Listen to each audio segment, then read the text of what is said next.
have a very interesting topic today where we're going to talk about eugenics, aka transhumanism. And so, just in case anyone is like, what is that? I've never even heard of that because I hadn't until recently as well. But eugenics is the belief and practice of altering human genes to create a superior human population. And historically, it was something that the Nazis were focused on and trying to create a superior race, which sounds pretty freaking scary, right? Well, what if I told you that it's actually still a big focus today and in some of the biggest organizations and top one percenters, but it's been rebranded and now is referred to as transhumanism.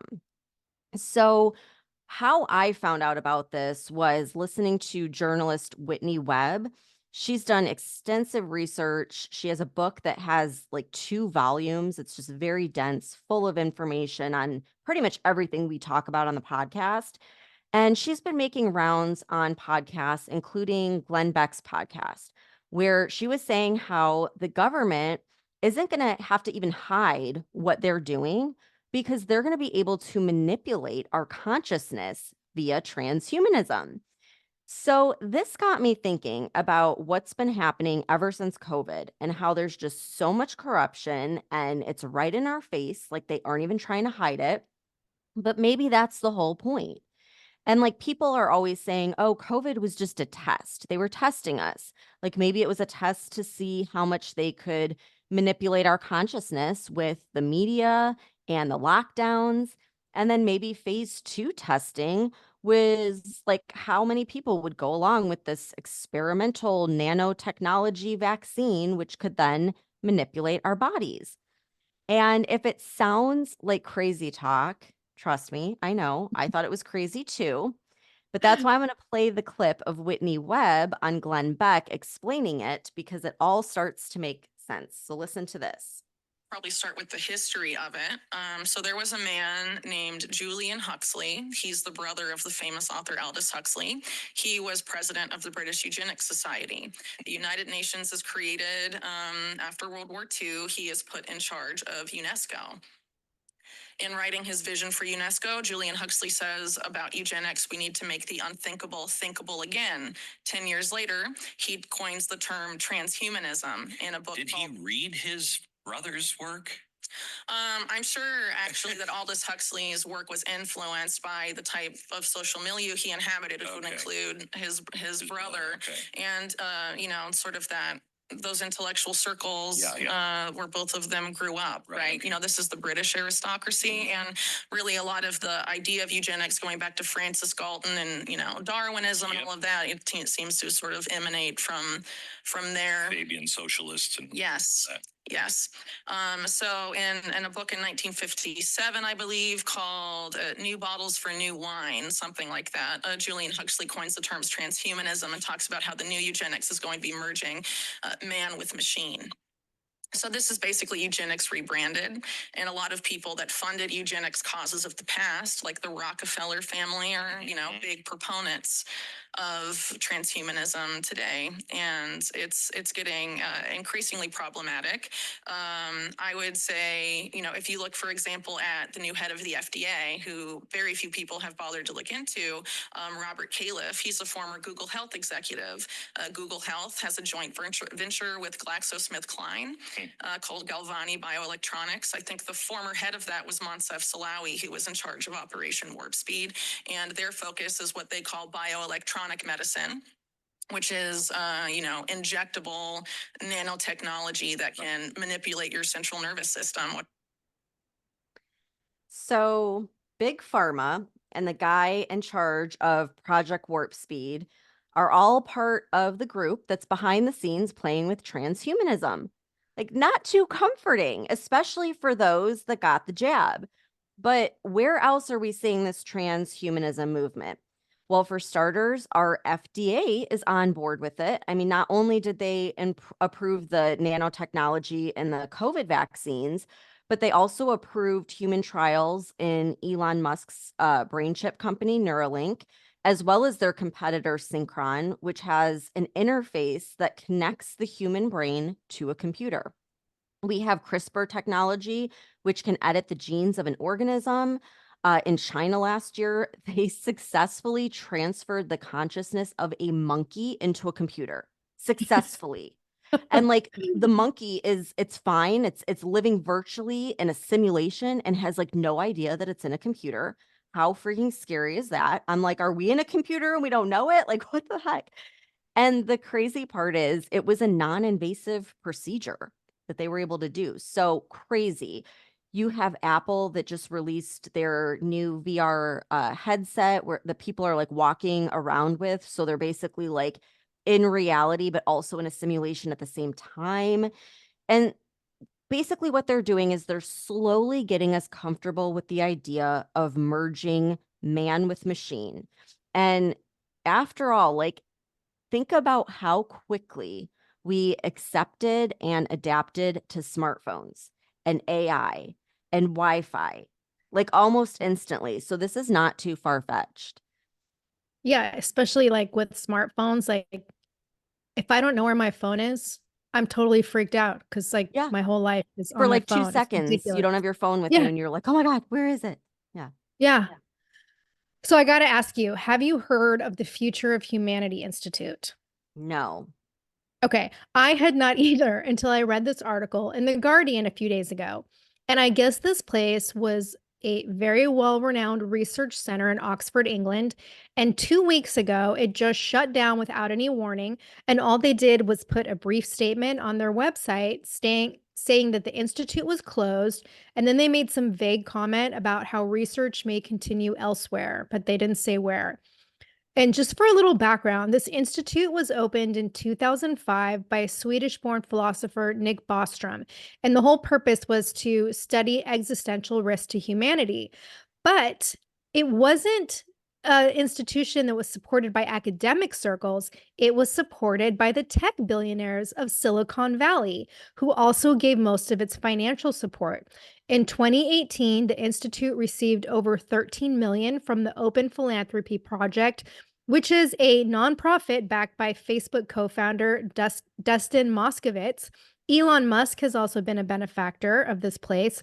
And this guy Bostrom wrote a book in 2014 called Superintelligence. And in the book, he's warning about the dangers of AI. But then back in 2003, he wrote an academic paper that apparently gained widespread recognition because it argued that over time, humans were likely to develop the ability to make simulations indistinguishable from reality, which is literally what we're doing right now. And then I read about this conference that happened in February in India called the Synapse Conclave. And at this conference, there were like over 40 leaders from various fields, and the whole discussion was around melding humans with technology. And one of the speakers was Dr. Anders Sandberg, who I guess is or was a senior research fellow at this Future of Humanity Institute. And I was reading this article in Star World, and it was talking about how Sandberg ascribes to transhumanism, and his talk at the conference was highlighting the transhumanist philosophy that there's no limits to what the future holds when it comes to things like cryogenics and mind uploading. And he was saying this is a future that we can't escape. And also at the conference was a company called Cortical Labs. Stephanie, this tripped me out. It's an Australian-based company working on a project called DishBrain that is essentially going to be a human brain without the limitations of the human body, because it's going to use organoid intelligence that harnesses the potential of brain cells that are continuously learning by means of like attempting to understand human intuition. And this will supposedly be an alternative to digital AI technology. So according to Dr. Brett Kagan, who's designing this device, DishBrain is going to gain an edge over AI because it requires less energy. It can grow and adapt and learn faster than synthetic AI technology. And we know how fast AI is already adapting. So basically, this is an attempt to create a human brain in a lab, which to me is just some fucking Frankenstein shit. And apparently, the CEO of Cortical Labs, his name is Han Wen Chong, and he was asked, like, kind of as a joke, like, if the cells they create could eventually learn to trade Bitcoin. And instead of laughing and like dismissing the question, he offered to write a software code to make this happen. And Oh my what's God. concerning is like Dr. Kagan's research is being funded by QTEL. And if you don't know what QTEL is, it's the venture capital arm of the fucking CIA. And his research is also being funded by a US-based venture capital business called LifeX Ventures that funds life science extension. And the article said, quote, think of human reasoning capable surveillance systems and the potential threats they may present based on who trains them, or the ability of a certain percentage of people to get their super fast computing systems to help them enhance their lives. This may allow them to live beyond death, end quote. I'm just like imagining, kids on their phones and someone being like, hey, wouldn't it be cool if you could just go right into your phone? They'd be like, hell yeah. Oh Oh, my it's so gosh, it's like a scary. sci-fi movie. I mean, it's Mhm. so hard to believe, but this stuff is actually happening. And then you have Klaus Schwab, who's like the head of the World Economic Forum. Well, his creepy as fuck sidekick, Yuval Noah Harari, says that everyone is investing in transhumanism to achieve immortality. And there are three ways that this is actually becoming a reality. So, one is with bioengineering, where you can change the genes to speed up natural selection. So, this would be like using a vaccine, for example, with nanotechnology. The second is cyber engineering, where you would combine organic parts with inorganic. So that would be like Neuralink, where your brain is connected to a computer. And then the third is complete inorganic, like a robot or AI, where the consciousness is downloaded to this AI interface, kind of like what China's doing with the monkey. So it's like all of these things are already happening. Um, and again, like this isn't a sci-fi movie. The top companies in the world and the top billionaire elitists are spending billions of dollars on research and development. And here's the thing, like they wouldn't invest if they didn't think that they would get a return in their lifetime. And Yep. something that is a little fun fact, when I worked in big pharma, I learned something shocking.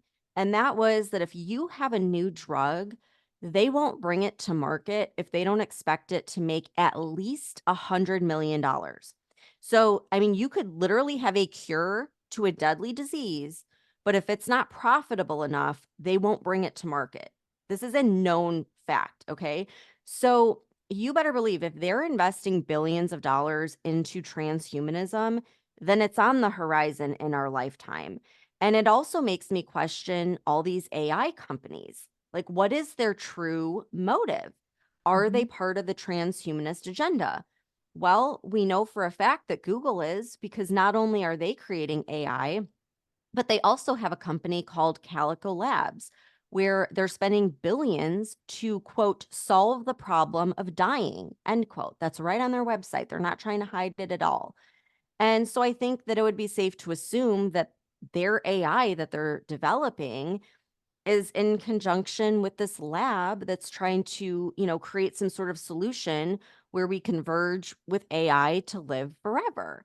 And it would also explain why the co-founder of OpenAI called Elon Musk a speciesist when he simply wanted safeguards in place for human beings. But before you get like all excited about immortality, Whitney Webb made a great point. So she said how like the World Economic Forum, the government, big tech, they're all going to try and sell this as a way to live forever, right? And it just makes it sound so great. Like who doesn't want to live forever? But she warns that we need to look at their agendas because places like the World Economic Forum have very public, transparent agendas of people who, comply and live in 15-minute cities where they eat bugs and own nothing. And everyone else is considered a dissident that is outcast from society. And so she said this transhumanism would basically be a way for the elites to have a slave class because it would mean they would have total control over your mind and your body. So there wouldn't be any need for propaganda or force because they could literally control everything about us with the technology. So they would have a slave class that would basically be subservient to them. Or the other thing is they could do away with us altogether.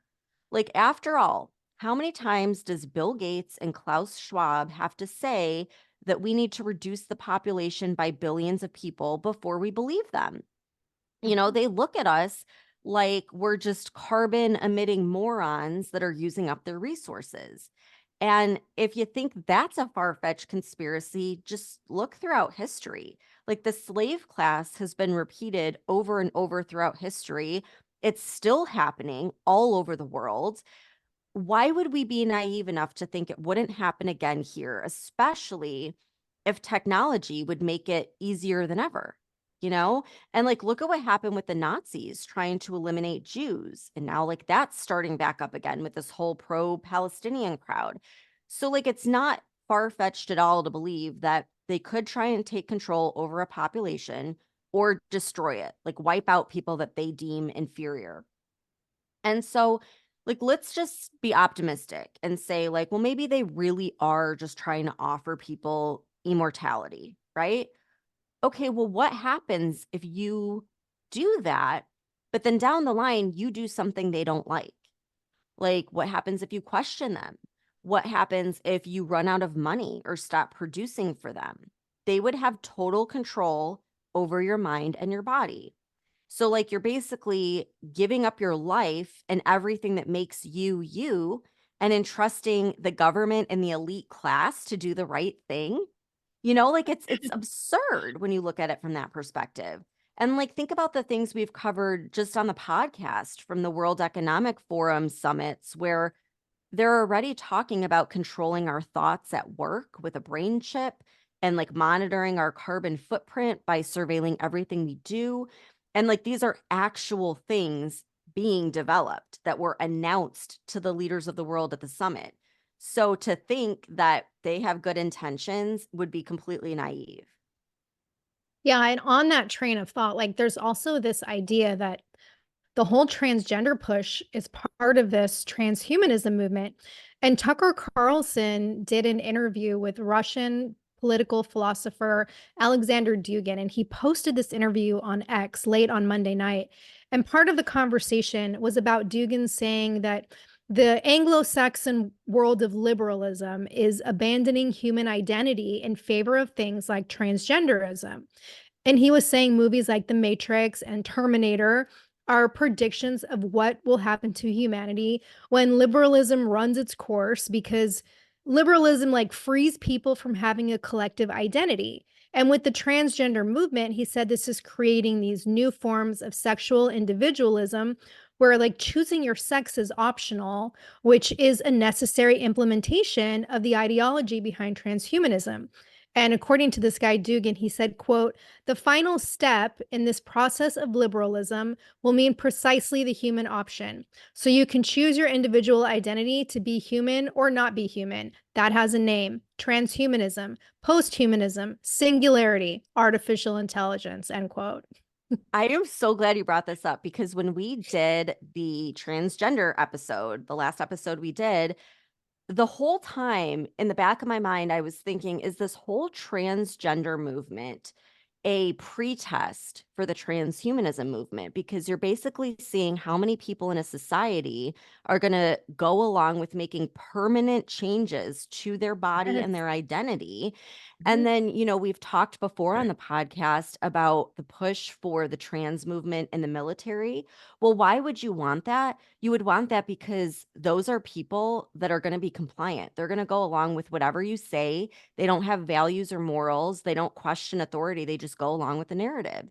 And it's like, I think that's one big test for rolling out transhumanism. And like, look at what Canada is doing, where they're pitching euthanasia to homeless people, to veterans, people dependent on the government.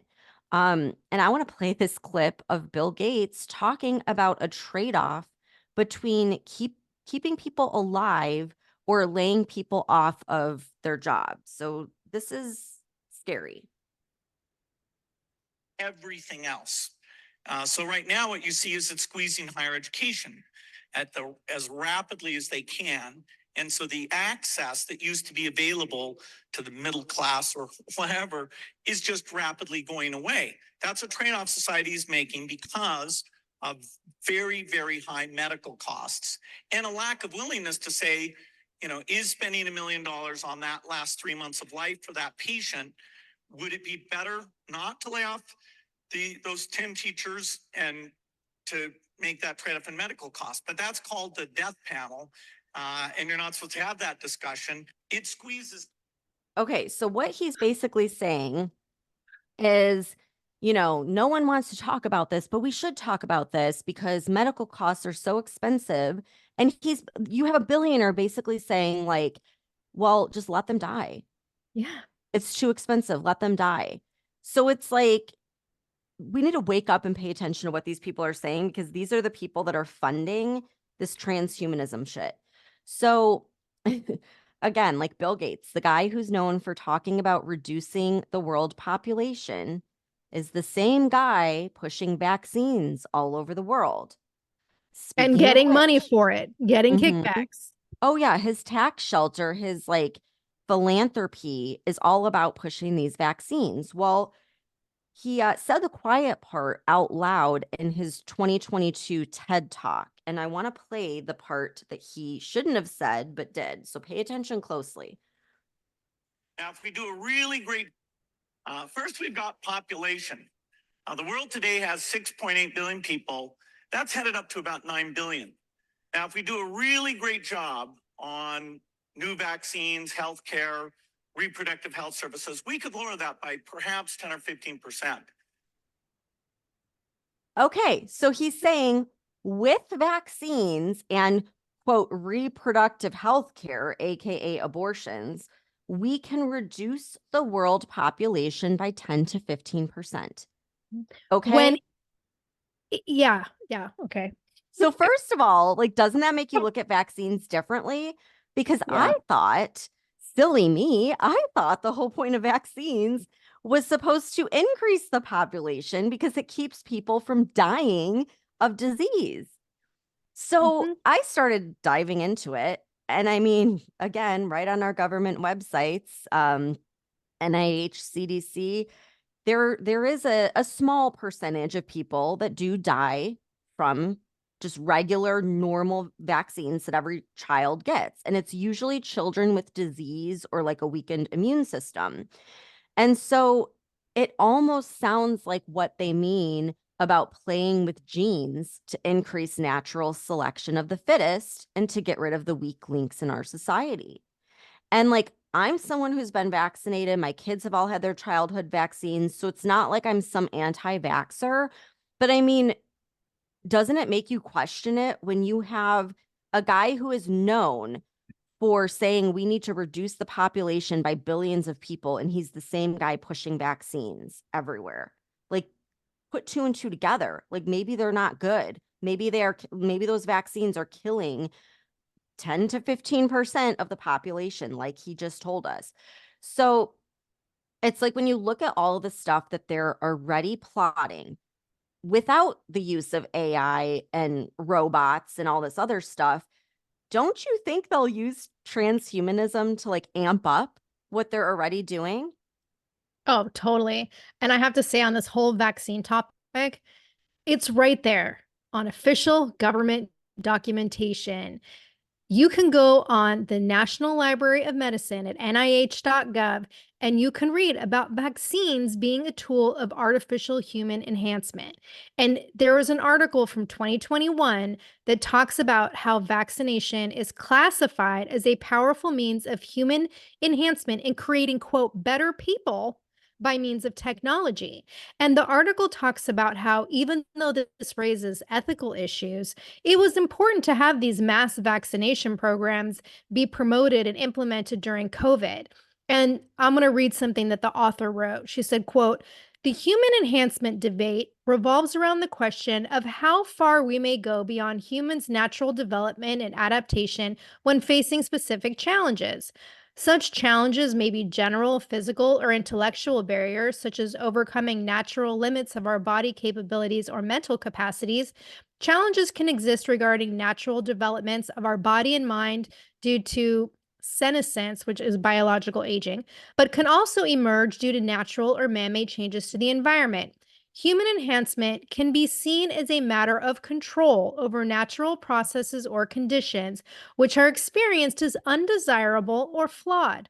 The means by which this control over nature is commonly exercised is technology, end quote. Like, listen to those words, AKA vaccines. And the article even addressed concern about vaccines being used for transhumanism, which it dismisses as being, quote, bioconservative, and called it a superficial ideological movement.